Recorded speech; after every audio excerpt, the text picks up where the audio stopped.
Hey guys, in today's video, I'm going to be showing you how to make Cowboy Caviar. Make sure you stick around to the end to see what my secret ingredient is. These are the ingredients you're going to need. You're going to need 3 tomatoes, 1 onion, corn, guacamole, salsa, and chips. First, we're going to start off by chopping up our onion. We're going to use half of it. Then, if you want, you can use a little bit of jalapeno. We used a couple tablespoons.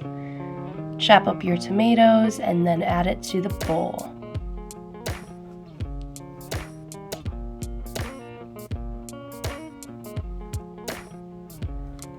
Next, we're going to be adding about half a container of salsa to the bowl, or as much, as little as you want. Add the whole container of guacamole to the bowl.